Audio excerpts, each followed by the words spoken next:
If you guys follow me on Snapchat, this is not like news to you, but everybody doesn't follow me on Snapchat. Everybody doesn't have a Snapchat, which is cool.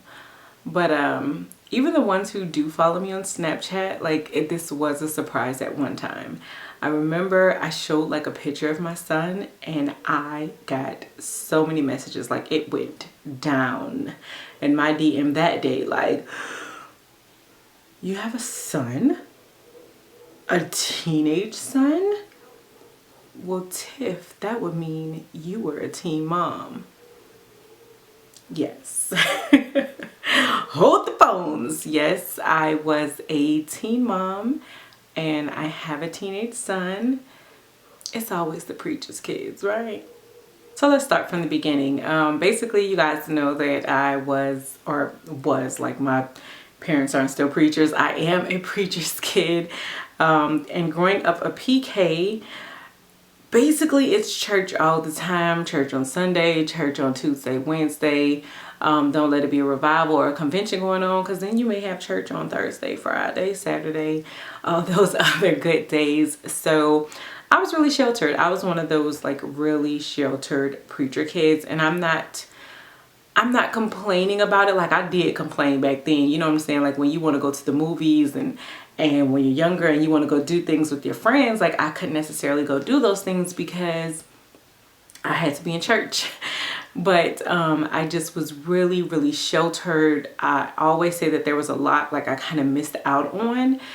And so as far as like boyfriends, girlfriends were concerned in my household, my parents were real big, like, nobody can do any dating until you're 16 years old. I'm gonna tell y'all about an instance where I really tried it. Like, I was 15 and a half, like I was almost 16, decided to be grown. I never forget Herbie Greenwood. I gave him my number. Like, he kept asking me for my number, and I'm like, okay, you can call me. And back at this time, that was when they had the double rings. Do y'all know about the double rings on your phone? Like, you had two different phone numbers on one phone. One line did like the double ring, and that was supposed to be like the kid's phone, like me and my sister's phone or whatever. Although my parents still used to answer it. But this particular time, I'm like, okay, well, I'll give him the phone number for the double ring, and then he'll call and I'll just answer. But double ring happened. My parents didn't respect the double ring. My mom answered anyway. And he must have asked for me. And she's like, Tiffany can't get no calls from boys until she's 16 years old. And I'm just looking like, I don't know how he got my number.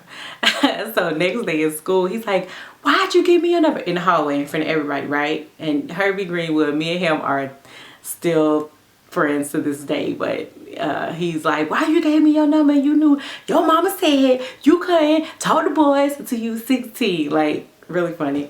But yeah, I wasn't allowed to have a boyfriend until I was 16 years old, which was fine with me. Like, don't get me wrong, you know, just how girls are fast now, girls were fast back then too. So my friends would talk about, you know, boyfriends and kissing and all that stuff, and I really hadn't experienced that. So here I am in high school, and I don't even know what it's like to kiss a boy, hug up on a boy, like none of that stuff. And so there was this particular guy from when I started high school. He tried to talk to me, and I wouldn't talk to him. Well, one, you know, I really didn't have like the best like experience with boys, and two, he was like typical athlete, typical jock on the football team. Everybody kind of knew who he was, big in the neighborhood and things like that. And I'm just kind of like, you ain't finna get my goodies and then leave me high and dry, you know, like that was my mentality. So he tried to talk to me my whole 9th grade year. I would not talk to him. And, you know, I'm not going to say any names or anything like that. We'll just call him John. Let's just call him John. So John tried to talk to me basically whole 9th grade year, 10th grade year or whatever. And I just would give him like no type of play. 11th grade year, tries to talk to me and still nothing. And then here comes the end of my 11th grade year, like towards the end, and I'm like, well, here it is. This guy has been trying to talk to me basically like the whole time, and I've been turning him down, and he still has not like he still pursued me. Like, it's never been, oh, okay, well, whatever, let me go on to the next person. Like, he's continued to basically like pursue me. So I'm like, all right, it has to be something. Like, it can't just be he just wants me because he knows I'm a virgin. Like, it has to be something behind it. So I give John my phone number, and me and John, you know, start talking or whatever. And I'm like, okay, you know what? I like him. I like him. He likes me. This being my first real relationship, I'm like real naive, real dumb. Like, I'm in love, right? Like, doesn't it always happen that way? Like, I love him, but mama, I love him. So here I am thinking that I'm in love. Now, I will say that at this point, even though I could have had a boyfriend, I was trying to wait until I was married. That is something that I just wanted to do. At that point, my older sisters had already had kids, and I kind of wanted to be the one that like didn't mess up the preacher's daughter training, and I just wanted to be the one that again just didn't fall into that, and I wanted to show my parents, one of your kids has listened, because I'm sorry, Cammy, G, April, y'all ain't listening. So I was like, you know, I want to be the one that shows that, hey, I do listen to the teachings, but I love them. So no lie. I know it sounds crazy, but first time that I had sex, I got pregnant.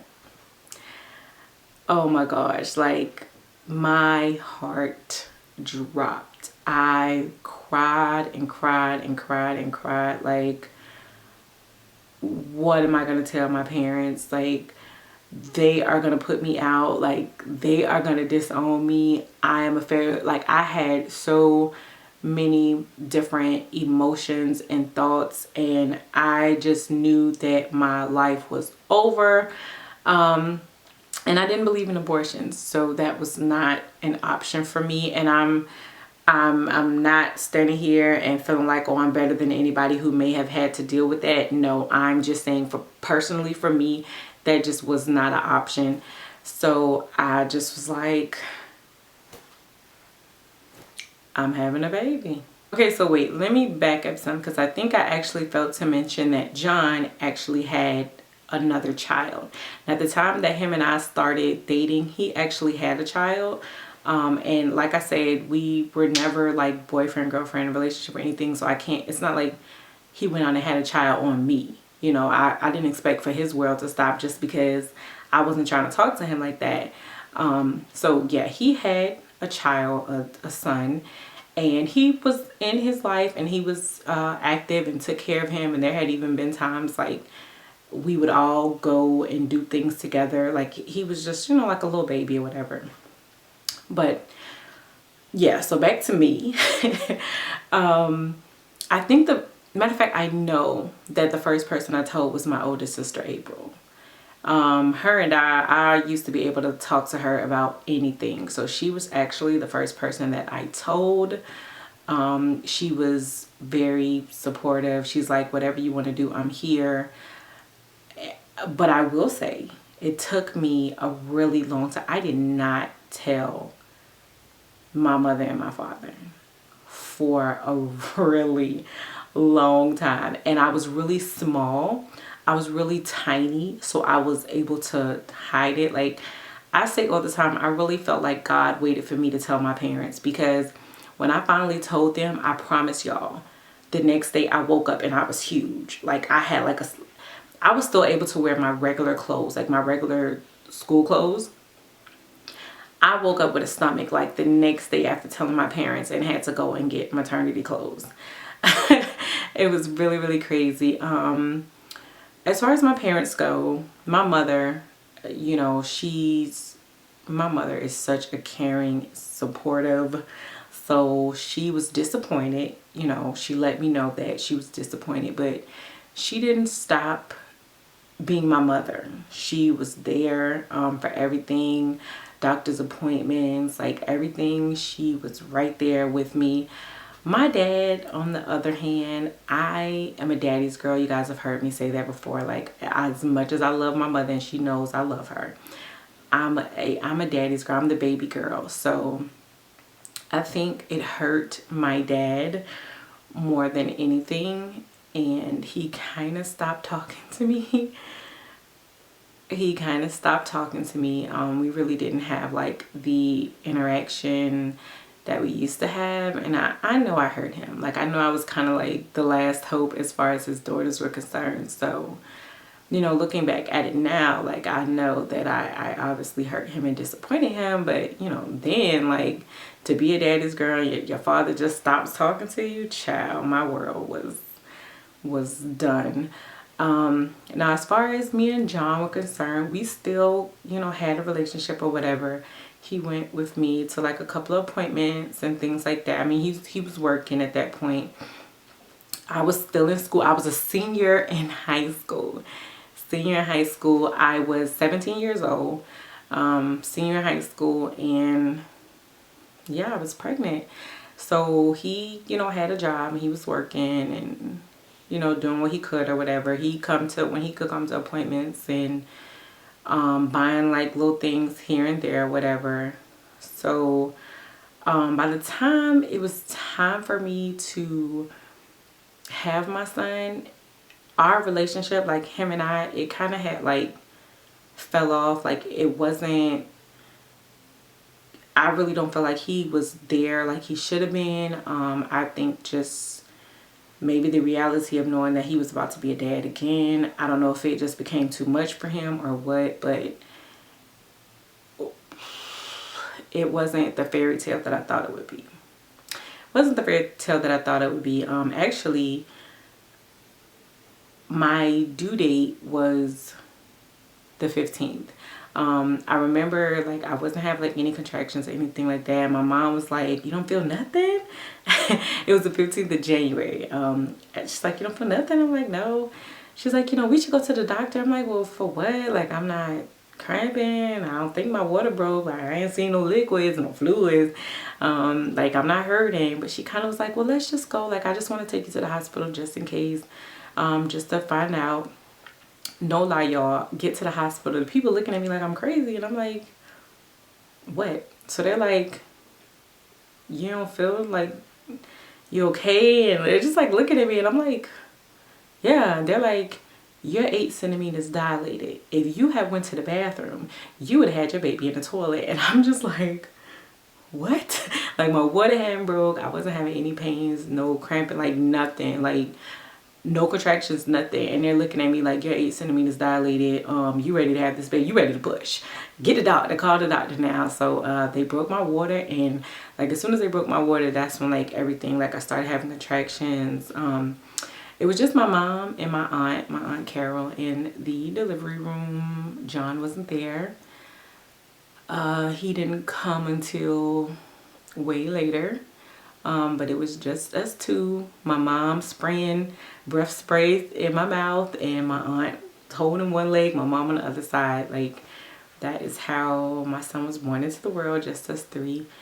And I was always a really mature, like I always had like a more mature mind frame, but having my son really, like, I instantly felt like a parent. Like, instantly, like the moment he was born into this world, I knew that I had no choice but to live for him. Like, I'm getting emotional just thinking about it. Like, he changed my life.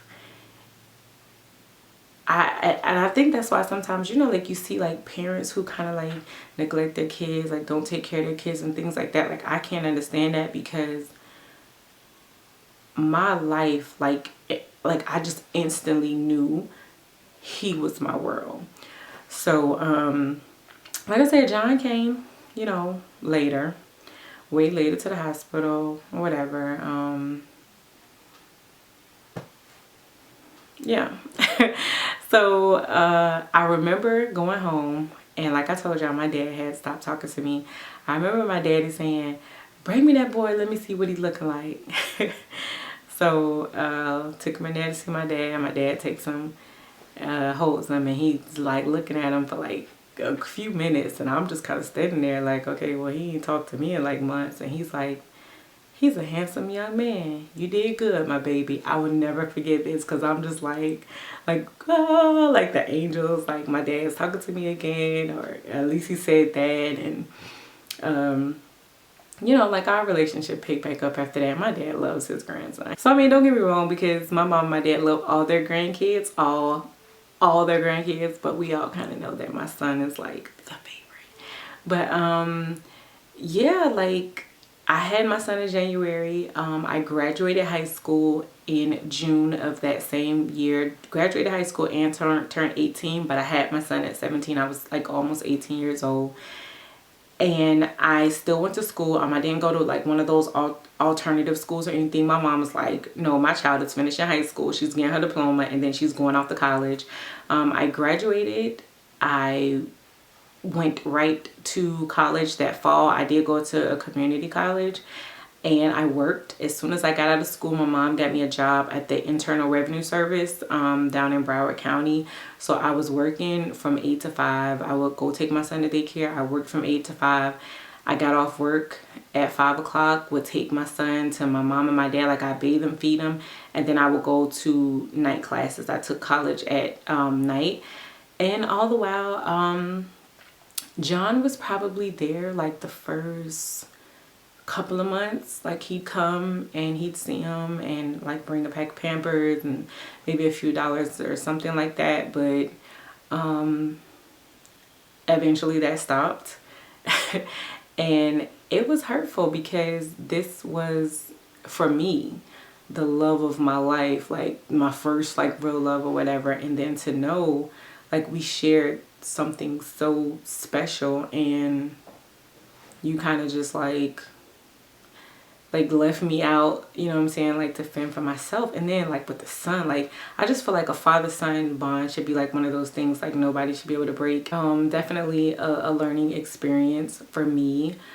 So I was basically not only a teen parent, but also a single teen parent. But the one thing I will say, my family is amazing. Like I have the most amazing support system. I say that all the time, and I mean that, because I remember being like so exhausted up trying to like study for tests. Like I would fall asleep with my son on the bed. Like I remember waking up in the middle of the night like panicking sometimes, like, Lord, I done rolled over and killed my child. But I would go and he'd be in there in the room with like my mom and my dad. Like they'll get him. They knew I was like exhausted, tired, and although they would help me, the one thing I will say, my parents never did it for me.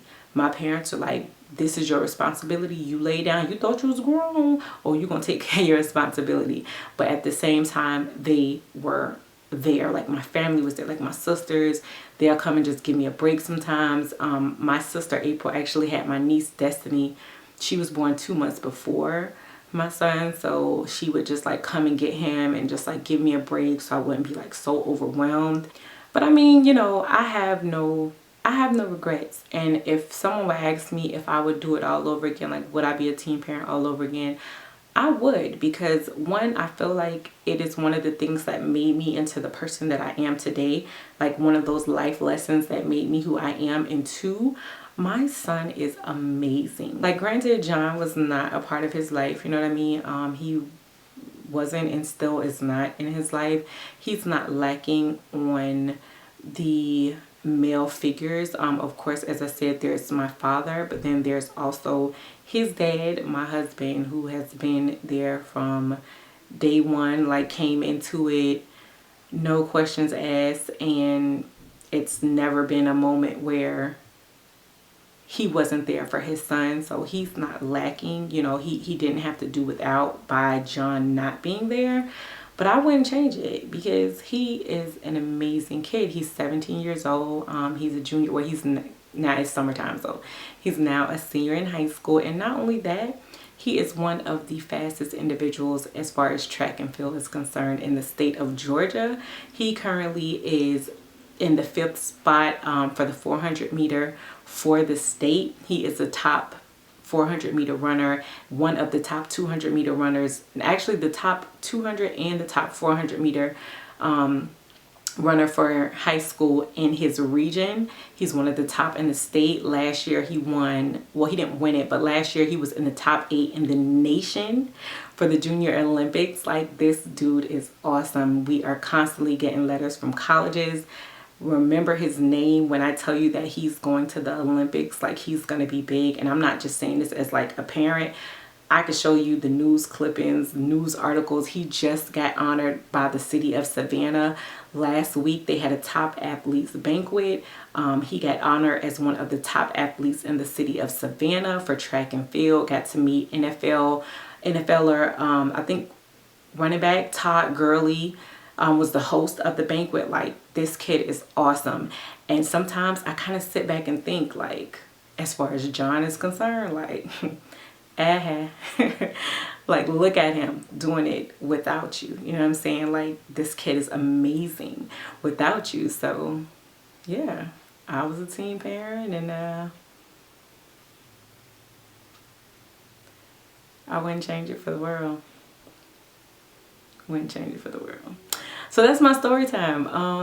I was actually asked to do this. Someone thought that I should talk about it and share it with you guys. Isn't this not to say, you know, I'm saying, hey, teenagers, go out there and have sex and get pregnant. I'm just saying that, you know what, sometimes you make mistakes, but that mistake doesn't necessarily make you. Okay, you know what, I dropped the ball, but you pick yourself up and you keep going. Like, it's not the end of the world. I hear some people say, and I know the feeling, you feel like it's the end of the world, but it definitely does not mean that you have to stop reaching for your goals and going for your aspirations. And that doesn't mean you have to drop out of high school. You could still do it. It might be a little harder. Maybe you don't have the support system that I had. That doesn't mean that, you know what I'm saying, life stops. No, it keeps going. You live for your kids. You show your children that, you know what, I did it. That's why you don't have no excuse. And I say that all the time, like, I did it. So you all don't have no excuse, but I don't want you to go down the path that I did. Like, I want you to be greater and better, and they are. Like, my kids rock. So let me know what you guys think. I don't think I'll be doing any more story times. It's not going to be a constant thing on my channel. It's just like a one-time deal. But definitely let me know what you guys think of the video, and until next time, bye YouTube.